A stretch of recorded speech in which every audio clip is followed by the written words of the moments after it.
Bueno, hemos leído un texto muy conocido. Yo hubiera querido leerlo todo hasta el final, pero se iba a hacer muy largo y ya iré diciendo. Es un texto que se titula Señales antes del fin. Dice que el Señor predice la destrucción del templo que estaba entonces, ¿no? Templo de los judíos.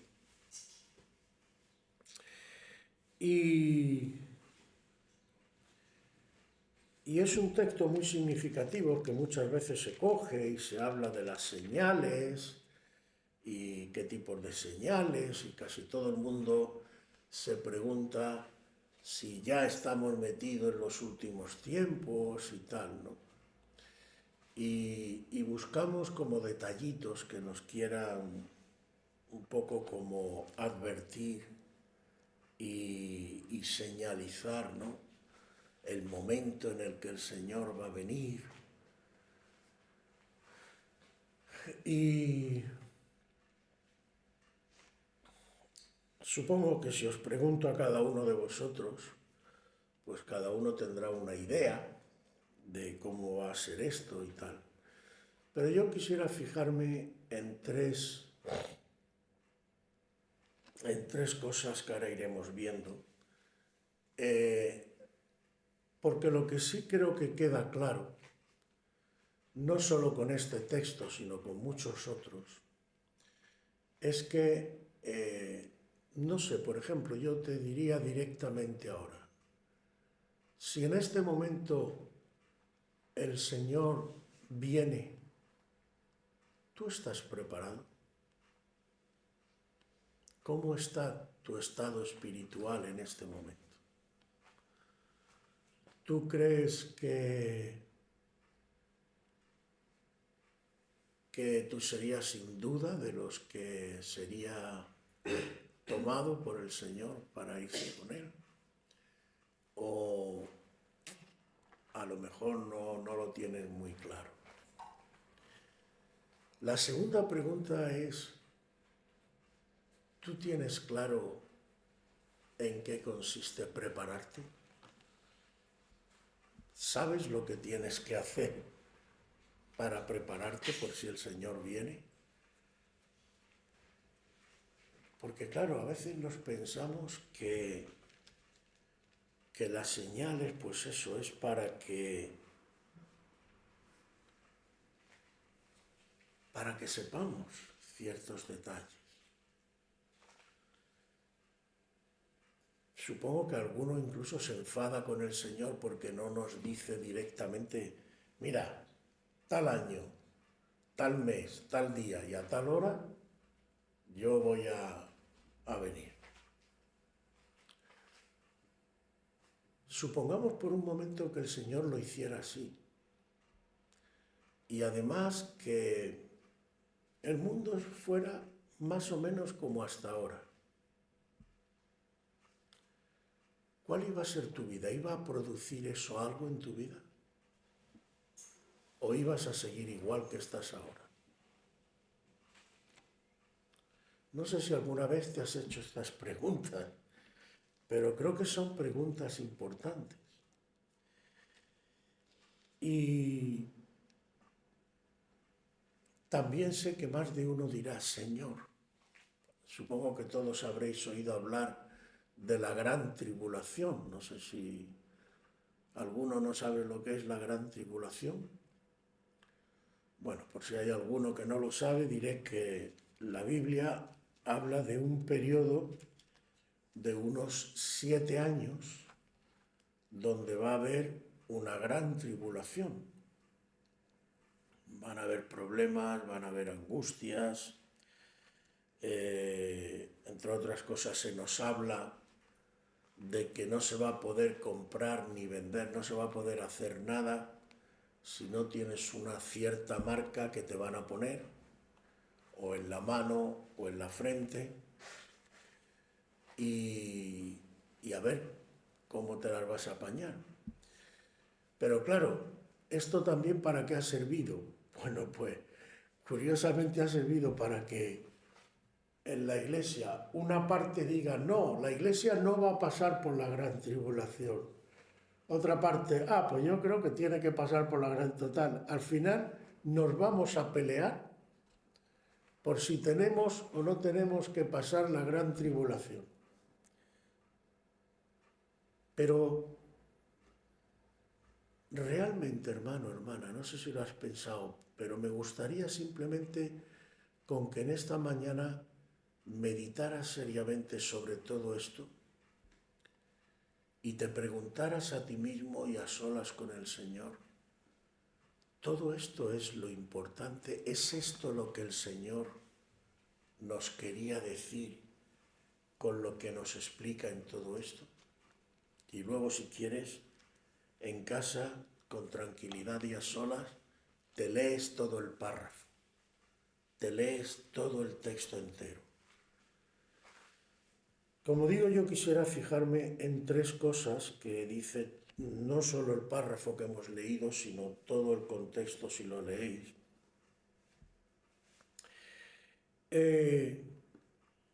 Pero antes,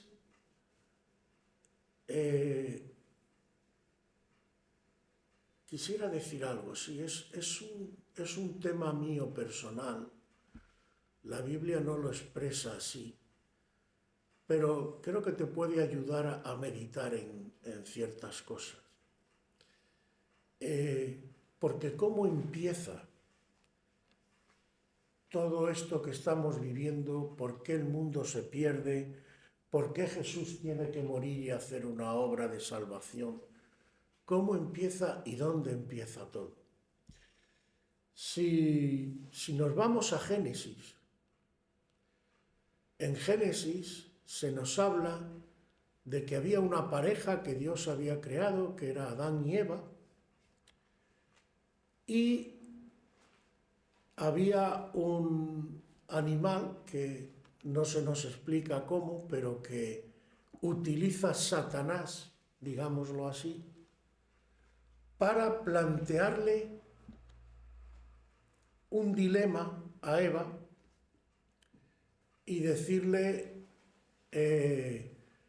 primero le dice una media verdad con una mentira, con que el Señor os ha dicho que no comáis de todo árbol. Y Eva le dice, no, de todo árbol no, del árbol que está en el centro del huerto, que es el conocimiento del bien y del mal. Y Satanás le dice, no, lo que pasa que Satanás sabe que si tú pruebas de ese árbol, tú vas a ser como él, vas a saber el bien y el mal y vas a ser independiente de él. ¿Qué es lo que le está planteando Satanás a Eva? Le está diciendo, mira, lo que Dios te ha dicho en realidad no es así. Yo te voy a explicar lo que va a pasar.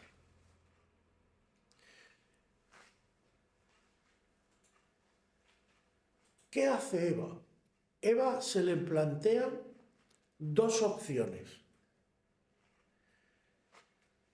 y tiene que escoger quién le merece más crédito, más confianza.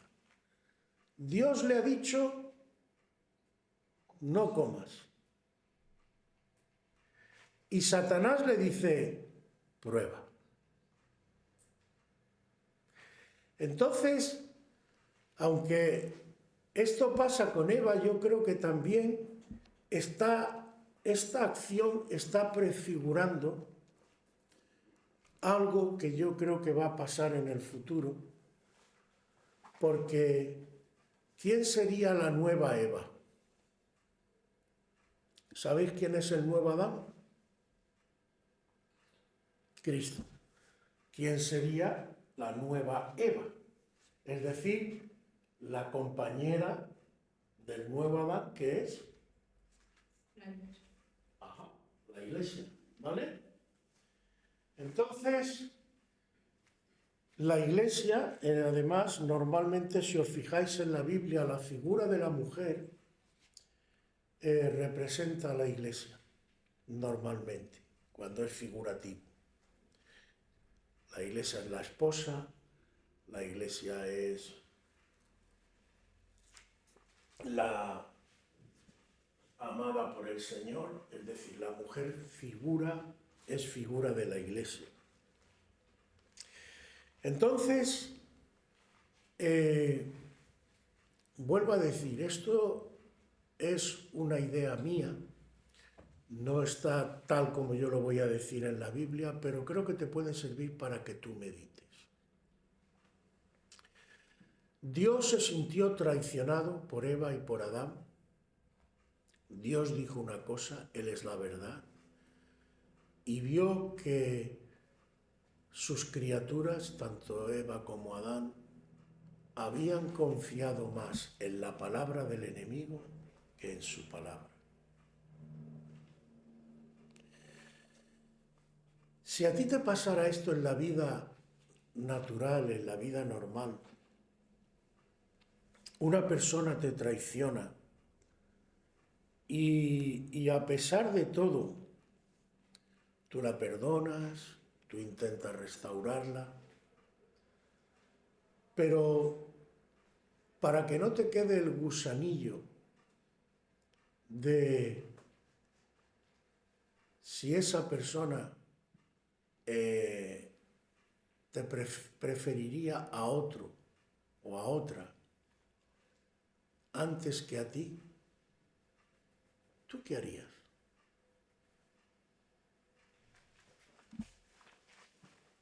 ¿A ti qué te parece la idea de ponerle una prueba pasado un tiempo donde tú has hecho una obra de restauración en esa persona, le has hecho ver y entender lo que las acciones de sus actos traen una serie de consecuencias? ¿Te parece buena idea ponerle otra prueba para ver si en esta segunda elección te prefieren a ti antes que a otro? Entonces, lo dejo ahí. Pero yo pienso que de alguna manera Dios va a permitir lo que llama la hora de prueba que va a venir a este mundo, porque Dios quiere ver qué corazones de verdad están con Él. ¿Qué lugar ocupa Él en nuestros corazones? Y porque va a haber un proceso en el que, escúchame, yo creo, porque hay gente que no, a lo mejor ni lo piensa y no se da cuenta.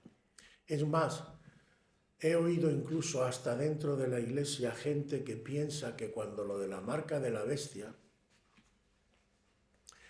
pues va a ser como muy descarado, como que te van a dar a escoger entre o tienes que servir al César como era en la época de, o si no, te matamos, te degollamos y no sé cuántas cosas más. Pero no necesariamente te lo van a hacer tan explícito. Satanás, cuando tienta a Eva, no le dice, escoge entre Dios y yo. No es eso lo que le dice. Lo que Satanás le plantea, y se lo plantea con un envoltorio, con una forma a Eva, es, ¿te interesa comer de esto? Te va a beneficiar a ti. A costa, eso sí, de traicionar a Dios. ¿Qué quiero decir con esto?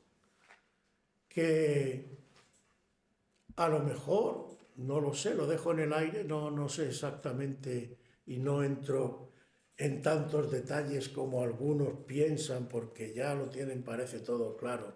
Yo por lo menos no lo tengo tan claro. no necesariamente la marca de la bestia tiene por qué ser algo que te den a escoger entre vida o muerte. Bastaría, eso sí, porque lo que Satanás sabe es que si te lo hacen a la fuerza, delante de Dios eso no vale. Tienes tú que escoger libremente. Porque una persona que ha sido obligada, que se le ha hecho algo a la fuerza, ella no ha sido libre para escoger, entonces no puede hacer nada. Entonces Satanás sí sabe que para llevarse ese alma le tiene que dar una libertad para que sea la persona la que escoja. Pero basta con que Satanás te haga ver que esa marca es buena para ti. Que vas a poder comprar, vas a poder vender, vas a poder vivir una vida estable, te lo va a poner de color de rosa. ¿Vale? Y tú escogerás. Ah, pues mira, de hecho ya hay por ahí gente, no sé si será el famoso chip o no, lo de la marca de la bestia. Parece que muchas cosas apuntan, pero vuelvo a decir, no entro en eso. Pero ya hay gente que ya se han colocado cosas, aparatos, marcas y tal, para poder, se habla de la salud, porque tienes tus datos, se habla de una serie de cosas. Quiero decir, con que te lo pinten como algo que te beneficia, pues a lo mejor tú dices, ah, pues sí, y no piensas a lo mejor. Por ejemplo, si yo os dijera, si tú te ves en un caso así, ¿qué es lo que tú tendrías que hacer? ¿Qué haría un cristiano si tienes duda de algo de eso? Exacto, buscar a Dios. Buscar el testimonio de Dios. Señor, ¿tú qué opinas de esto? Señor, ¿cuál es la decisión correcta? Entonces, retomando, todo esto me he ido un poco, pero retomando lo que quería decir, la gente se pierde en las señales y en las cosas, pero olvidamos lo más importante. ¿Y qué es lo más importante? Que Dios nos da todo esto para que cuando venga la hora de prueba sepamos cómo prepararnos y qué es lo importante. Fijaos que los dos primeros versículos dicen, cuando Jesús salió del templo y se iba, se acercaron sus discípulos para mostrarle los edificios del templo. El templo lo había reconstruido Herodes y se ve que era una joya aquello, era una maravilla. Y los judíos tenían toda su confianza en el templo. La primera vez además que entra Nabucodonosor ni se lo podían creer porque se supone no, era la realidad en aquella época, que en el templo estaba la misma presencia del Señor en el lugar santísimo. ¿Quién va a ser capaz de derribar esto, de atacar esto, cuando aquí está la presencia del Dios vivo? Y en templos de Herodes pasa algo parecido. Por eso se lo enseñan, mira, Señor. Y les dice el Señor, ¿veis todo esto? De cierto os digo, es decir, no tengáis ninguna duda, que no quedará aquí piedra sobre piedra que no sea tumbada.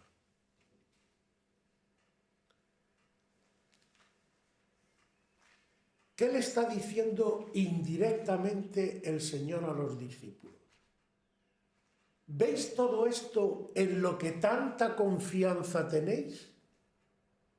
Pues todo esto va a ser tumbado. Va a desaparecer. ¿qué vais a hacer entonces? Tan escaldado los deja que luego se ve que del monte se van, del templo se van al monte de los Olivos, que está enfrente, se sienta y vienen a él. ¿Qué pasa aquí? Dinos, ¿cuándo serán estas cosas y qué señal habrá de tu venida del fin del siglo? Respondiendo Jesús le dice, mirad que nadie os engañe. ¿Te suena de todo lo que acabamos de decir? Ojo, que Satanás, igual que con Eva, viene a engañarte, a confundirte, ¿vale? Que no te engañen. Te lo voy a decir de antemano para que cuando veas ciertas cosas, ¿qué es lo que tienes que hacer? Estar atento. ¿Para qué? Para no ser engañado. Aleluya. Dice, se levantará nación contra nación, habrá guerra, es necesario que todo esto acontezca. Dice, todo esto será principio de dolores, entonces os entregarán a tribulación. ¿Pasaréis tribulación? Os matarán algunos, seréis aborrecidos de toda la gente por causa de mi nombre. Es decir, vais a vivir la experiencia, si os llega, al que le toque, de que la gente del mundo os va a aborrecer por mi causa. Porque el mundo, hermanos, y bueno, un inciso pero rápido, esto lo vemos en la palabra del trigo y la cizaña. Y yo creo, esto es una opinión mía personal también, pero yo creo que ya se está produciendo algo de esto. El trigo y la cizaña en la época de las siegas cuando se separan. Y eso lo pone el Señor como ejemplo de lo que va a pasar con los verdaderos cristianos y la gente del mundo. La gente del mundo va a escoger lo que Eva escogió con la serpiente, darle la espalda a Dios. La pregunta es, ¿el cristiano va a estar mirando a Dios? ¿Va a confiar en Él en cualquier circunstancia? Entonces, ¿qué va a ocurrir? Que la gente del mundo ya está pasando. Y no me extrañaría que hayáis incluso alguno de vosotros vivido ya alguna circunstancia en la que te miren a tú cristiano. Sí. Porque Satanás, y cuando la gente entra en comunión con Satanás y su espíritu se apodera de la gente, Satanás no soporta a Cristo. No lo soporta. Por eso, si te fijas, una de las cosas que más, además ya como Satanás quiere destaparse cada vez más, tú no te fijas, por ejemplo, en que muchas de las ceremonias, se hizo famosa la de los Juegos Olímpicos, son claramente satánicas. Satanás lo que más anhela y siempre ha anhelado, y por eso cayó, es que igual que a Dios, como Él se cree como Dios, le adoren a Él. Quiere que la gente deje de adorar a Dios para que le adoren a Él. De momento va de tapadillo, pero cada vez más está ya tan frito y sabe que tiene poco tiempo y cada vez más lo que busca es cómo hacer que la gente le adore. Entonces, llegará un momento que el verdadero cristiano no va a estar bien visto en la sociedad. La sociedad se va a rebotar con los verdaderos cristianos, porque además predican cosas y hacen cosas que al mundo no le gustan. Ya está pasando en cierta medida. no sé si os fijáis, pero por ejemplo, si tú te manifiestas en contra del aborto, en contra del matrimonio homosexual, en contra de ciertas cosas sobre las que la palabra del Señor son muy claras, la gente ya empieza a mirarte de otra manera. Porque, y el choque cada vez va a ser más fuerte, incluso entre los de nuestra propia familia, que está dicho en la palabra. Llegará un momento en que la gente... Ayer tuve una conversación con el hijo mayor de mi mujer, de un matrimonio anterior.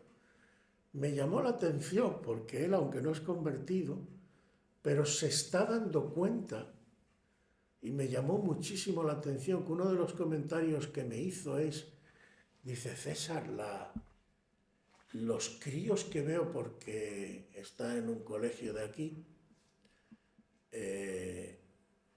dice, ya no solo, bueno, se está notando que cada vez más hay más niños autistas con síndrome de Asperger y de no sé cuánto, o sea, mucho crío que no es normal, dice, pero aún los que se supone que son normales,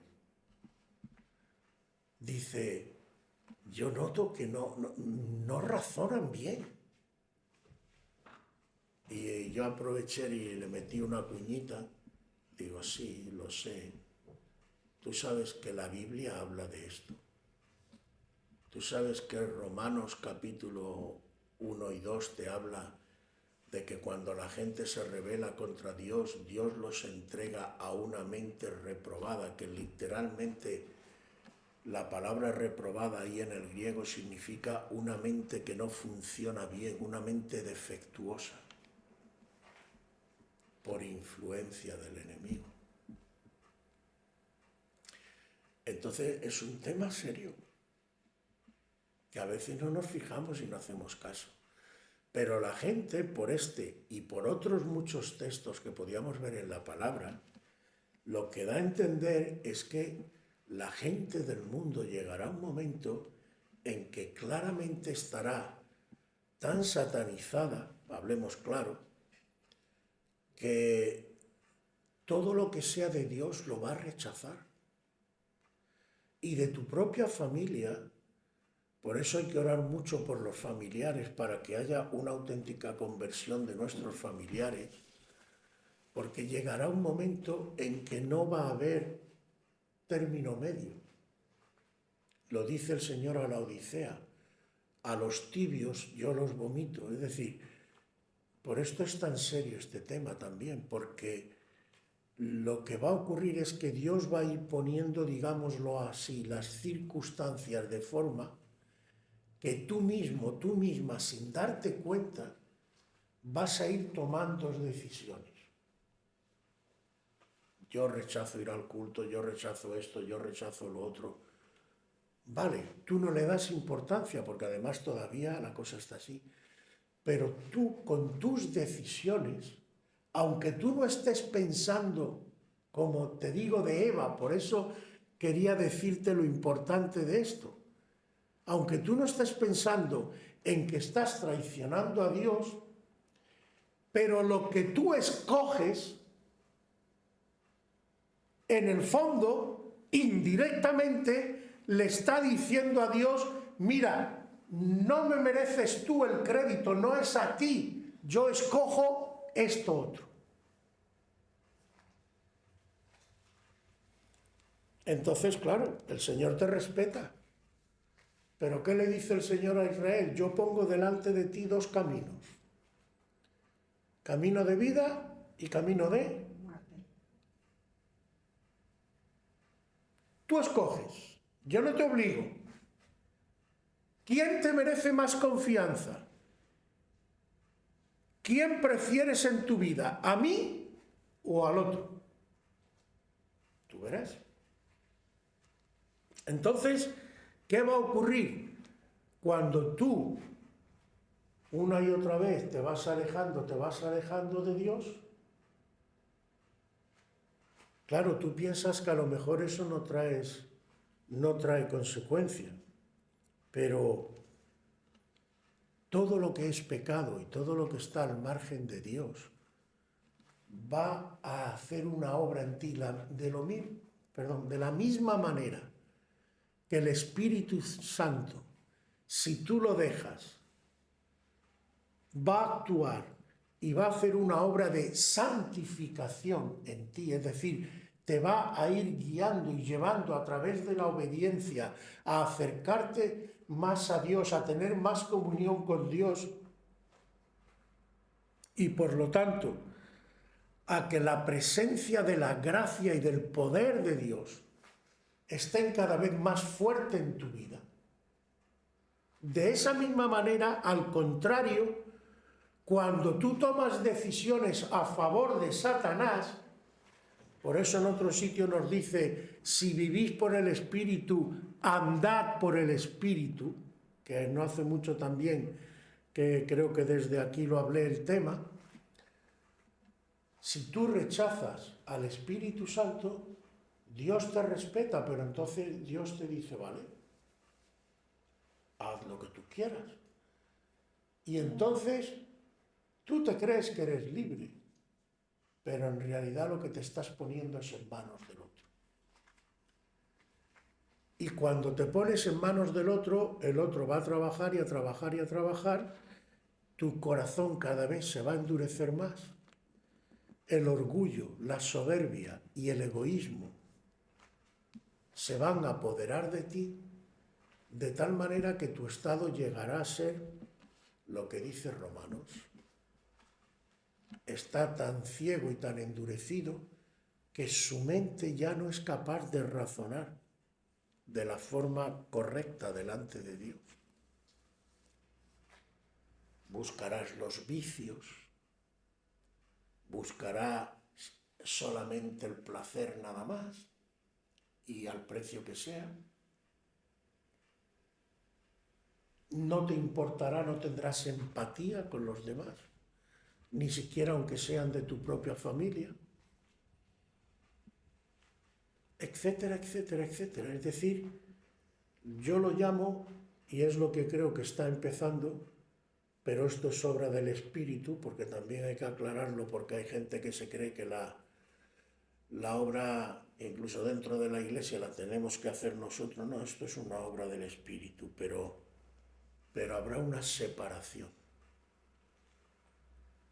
no necesariamente física. Lo que el Señor señala es que van a estar los hijos de las tinieblas y los hijos de la luz.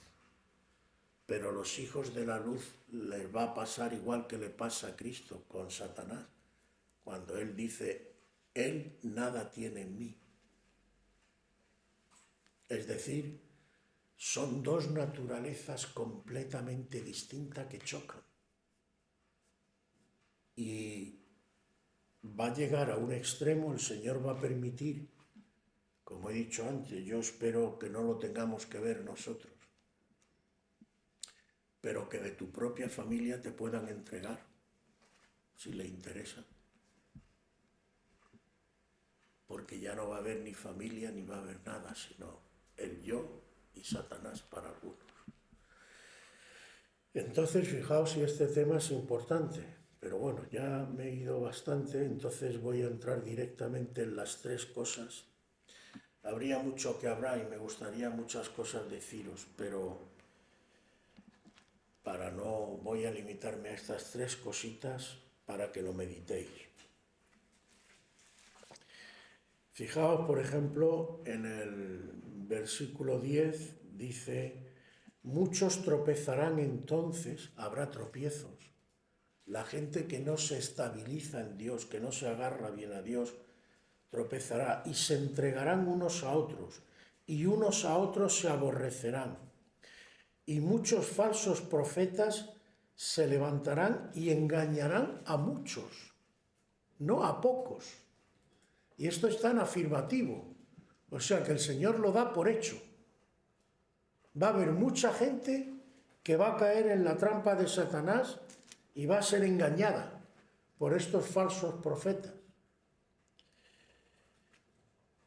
Este es el primer punto que quería compartir, versículo 12. Por haberse multiplicado la maldad, el amor de muchos se enfriará. Esto me da una pena, pero está escrito. Y también está en afirmativo, es decir, que el Señor lo da por hecho. Pero haber probado y haber visto algo de Dios en tu vida y que te haya surgido algo, un amor, y que se enfríe. Guardemos el amor por Cristo. Guardemos nuestro interés por Él. No dejemos que con nuestras decisiones y con la influencia diabólica el amor por el Señor se apague y se enfríe.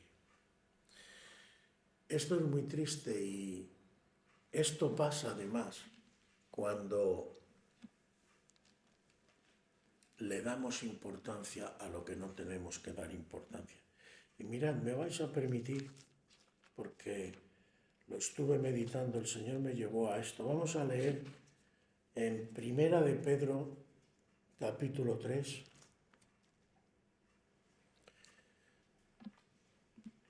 A ver quién me lee los 4 primeros versículos. Léelo. Asimismo, vosotras, mujeres, estad sujetas a vuestros maridos, para que también los que no creen a la palabra sean ganados sin palabra por la conducta de sus esposas, considerando vuestra conducta casta y respetuosa.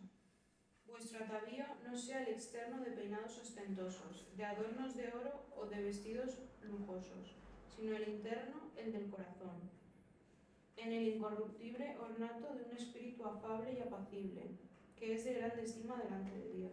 Muy bien, de ahí, no hace falta más. Os he dicho antes que la mujer es figura ¿de qué? De la Iglesia.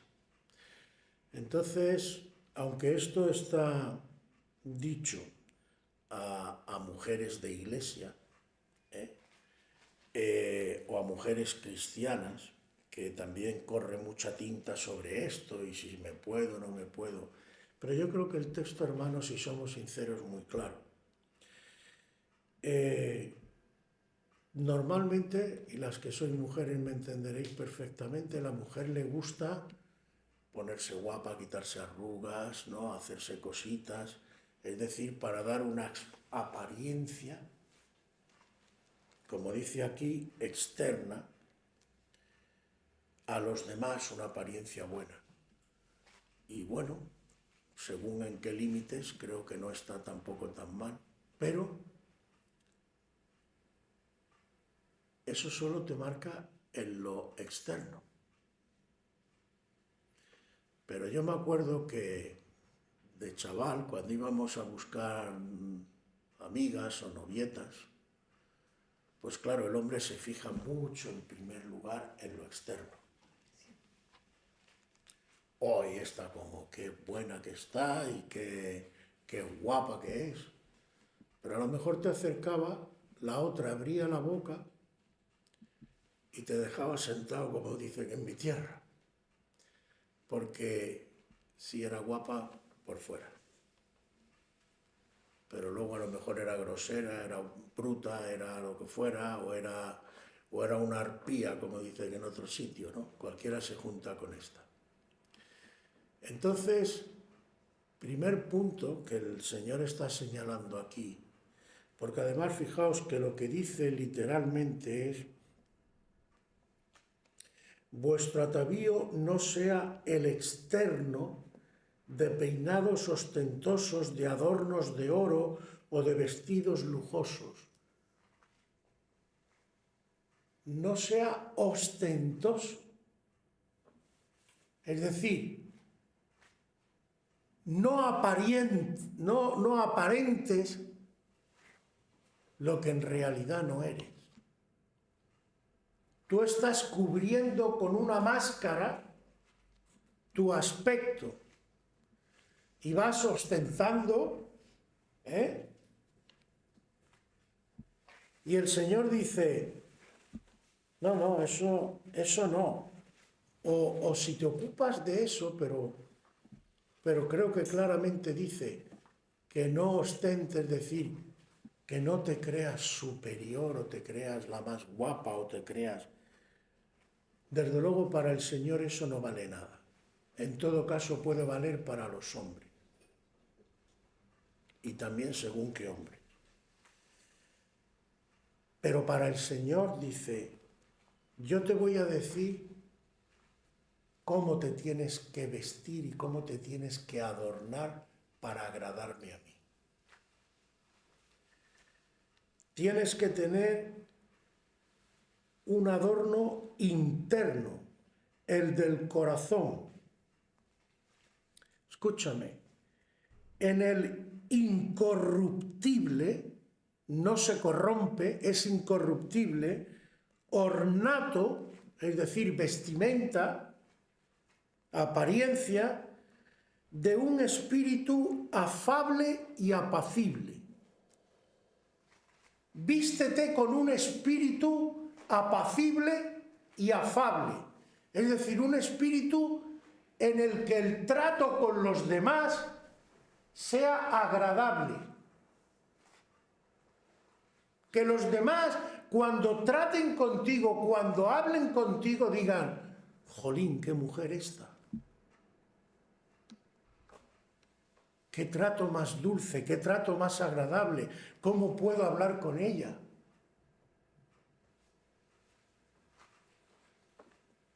Que es de grande estima delante de Dios.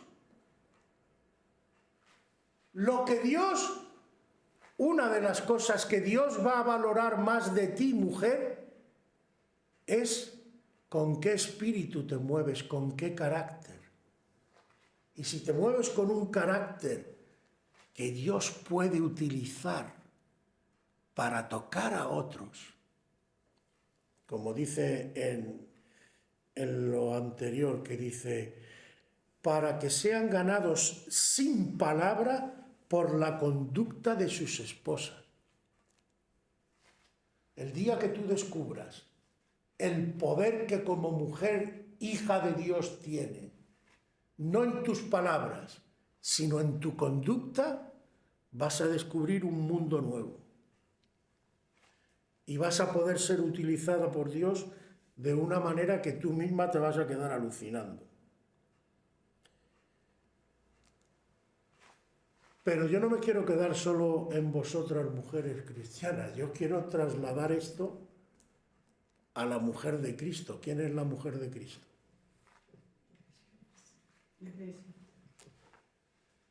Ahora, dentro de la Iglesia, tanto hombres como mujeres, ¿tenemos claro esto? El amor de muchos se enfriará. Parece que eso de que se enfríe el amor no tiene consecuencia, no tiene importancia. ¿Quién ha dicho eso? Nos comportamos como Iglesia de la forma que es de gran valor delante de Dios. ¿Qué ven en el mundo en nosotros? ¿Ven un espíritu afable, apacible? ¿Ven un carácter que está dispuesto a servir a los demás, a ayudar a los demás, a ser utilizados por Dios? ¿O ven otra cosa? Dejar que el amor nuestro por el Señor se enfríe trae consecuencias de este tipo. Sigamos al siguiente punto. Sobre todo me gustaría que de todo lo que he dicho y voy a terminar diciendo, luego lo medites tú personalmente. El siguiente punto es el versículo 22, que dice, si aquellos días no fuesen a cortar, nadie sería salvo, mas por causa de los escogidos, aquellos días serán acortados. Dios va a estar pendiente de nosotros. Y también aquí nos dice algo importante. Dios no va a permitir que te desborde, digamos, la presión ambiental y la situación a tal punto que llegues a hundirte o a derrumbarte y a caer en burradas. Si tú de verdad amas a Dios, Dios te va a guardar. Incluso aquellos días, nos dice,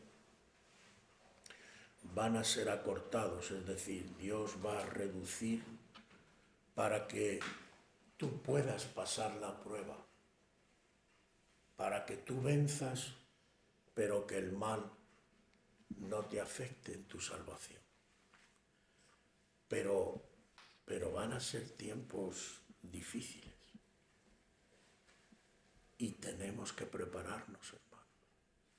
Ya os he dicho unas cuantas cosas, pero por lo último que he dicho quizás podíamos empezar primero. ¿Qué es lo importante para ti? ¿Lo externo? Te voy a ser muy franco.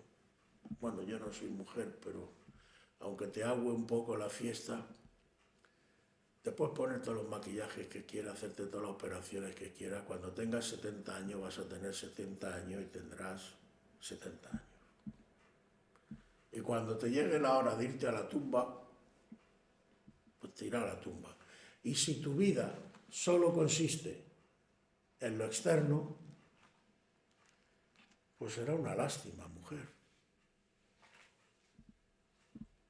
Yo te aconsejaría mejor que cultives tu interior.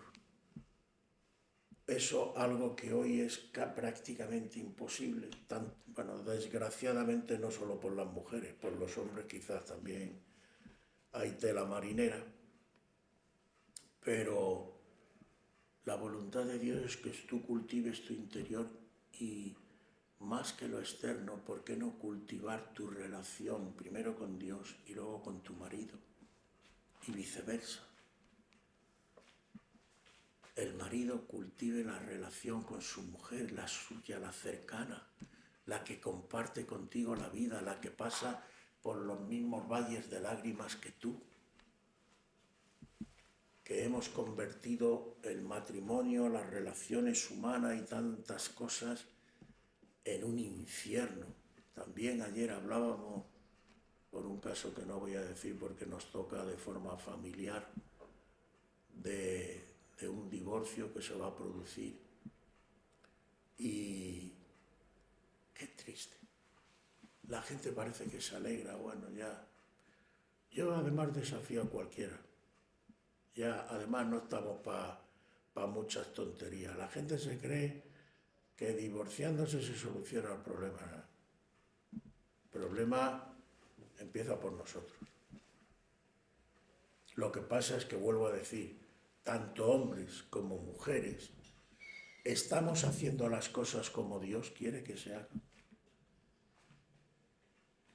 Es que ese es el tema fundamental, que la gente muchas veces ni lo quiere oír. No, a mí no, esto no. Pues esto sí, porque esto te afecta. Y además no solo te afecta a ti, ayer como estábamos hablando, cuando hay hijos de por medio, el pato lo pagan los hijos. Y no te digo ya si él y ella cogen a los hijos y se los tiran unos a otros para que no puede ser. Pero claro, para solventar ciertos problemas, porque además esto es una cadena. Hermanos, incluso los psicólogos, por ejemplo, los padres maltratadores. ¿Qué están aprendiendo los hijos de un padre maltratador? Y si tú coges un padre maltratador, casi por cierto que el 90%, ¿de dónde le viene? De cuando era niño, ¿verdad? Porque es una cadena. Solamente cuando un niño ve que su padre trata a su madre con respeto, con amor, que enfrenta los problemas no machacando a la mujer, sino de otra manera, contando con Dios, entonces ese niño puede decir, no, esto no se hace, de la manera que lo hace el mundo. Pero si el niño lo que ha visto es que el burro de turno, cuando ve que no, la mujer no hace lo que a él le da la gana, coge, saca y pum, pum, pum, ¿qué está aprendiendo el niño? No creo que haga falta ser muy... Pero claro, nadie habla de esto, nadie se plantea esto. Y bueno, que el mundo lo haga, me vale. Pero yo al menos en lo que me toca como responsable y como pastor aquí, por lo menos que ninguno de vosotros me digáis un día, nunca me dijiste lo que el Señor puso en tu corazón con respecto a esto. Porque la palabra es la palabra. Y el último punto, y no me extiendo más.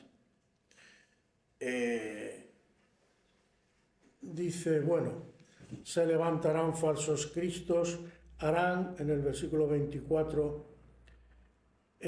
harán grandes señales y prodigios. Va a haber incluso señales y aparentes milagros y una serie de cosas, de tal manera que engañarán, si fuere posible, aún a los escogidos. O sea, va a haber escogidos que al ver ciertas cosas, ciertos aparentes milagros y ciertas señales, van a dudar. Lo que pasa es que el que es escogido de verdad y el que ama a Dios de verdad y ha mantenido con firmeza ese amor y no se ha dejado influir por las cosas de fuera ni por lo que el mundo predica y se mantiene bien agarrado a Dios, ese no va a poder ser engañado porque Dios está con él. Pero tienes que estar con Dios bien amarrado, ¿vale? Dice el versículo 25, ya os lo he dicho antes. Así que se dijeren, mirad aquí, mirad allí, alzad los aposentos, no los creáis, porque como el relámpago que sale del oriente y se muestra hasta el occidente, así será también la venida del Hijo del Hombre. Y luego dice al final, porque donde quiera que esté el cuerpo muerto, allí se juntarán las águilas. Y esto reconozco que es una frase misteriosa para mí, que todavía no la tengo clara del todo. Pero esta mañana leyendo algo, parece que el Señor, no lo sé porque vuelvo a decir, pero os lo dejo para que lo meditéis vosotros cada uno por su parte. El Señor me mostraba que puede significar justo lo contrario de lo que yo he pensado hasta ahora.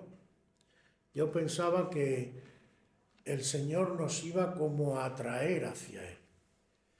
Pero resulta que las aves que buscan la carroña, los cuerpos muertos, fundamentalmente son los buitres. Los buitres solo se mueven por vista, no por olfato. Y además necesitan que la pieza muerta esté en un sitio donde se pueda ver desde arriba. Si está, por ejemplo, debajo de un matorral o está en un bosque, los buitres por ahí no se mueven. Y esto me ha tocado porque me ha hecho reflexionar que si solo te mueves por vista de lo que ves, puedes ser engañado. Y en el contexto cuadra muy bien porque el Señor dice, si os dicen allí, os dicen aquí, no los creáis. Hay mucha gente, por ejemplo, ¿qué está pasando en estas mega iglesias modernas que predican cosas raras y que hacen unos shows espectaculares? Hay gente que por la vista le entra y le gusta un montón. Pero a lo mejor ¿es de Dios? ¿No es de Dios? Si tú te mueves por vista... Ahora, ¿no hay otro texto que dice en el Evangelio de Juan, y es en boca del propio Señor, mis ovejas oyen mi voz? Mis ovejas están acostumbradas a oír mi voz. tienen experiencia conmigo, me conocen. Y no van a ser fáciles de engañar. ¿Por qué? Porque no solo se mueven por vista. Van a un culto y no es lo que ven. Al menos no solamente lo que ven. Es lo que perciben. Es lo que se predica. Es la conducta. Es una serie de cosas que tú, que estás acostumbrado a tratar con el Señor, dices, esto no me cuadra. Esto chirría. Pero eso, hermano, y termino con esto, eso es o implica, para poder tener un cierto discernimiento, que tu comunión con Dios está en la correcta posición y en la correcta o correcto funcionamiento cada día. Y Jesús te suministra, Jesús te trata y te habla. Si no, hermano, puedes ser engañado. Pero Dios va a estar ahí, hermano, hermana. Tampoco tienes que ser perfecto o perfecta, pero yo espero que con todo lo que he dicho lo tenía en mi corazón y mucho más. Pero al menos estos 3 puntos que os sirvan para lo fundamental, porque en el fondo podríamos reducirlo todo a una cosa. Agárrate a Dios, como dicen en mi tierra, como una lapa a la roca. Y no lo suelte. Agárrate a Jesús y deja que Jesús sea quien te guíe. Él te dará luz, te enseñará a distinguir y a separar lo bueno de lo malo, lo que solo tiene apariencia espiritual pero en realidad no lo es, y lo que a lo mejor no tiene tanta apariencia espiritual y sin embargo sí es espiritual. Aleluya.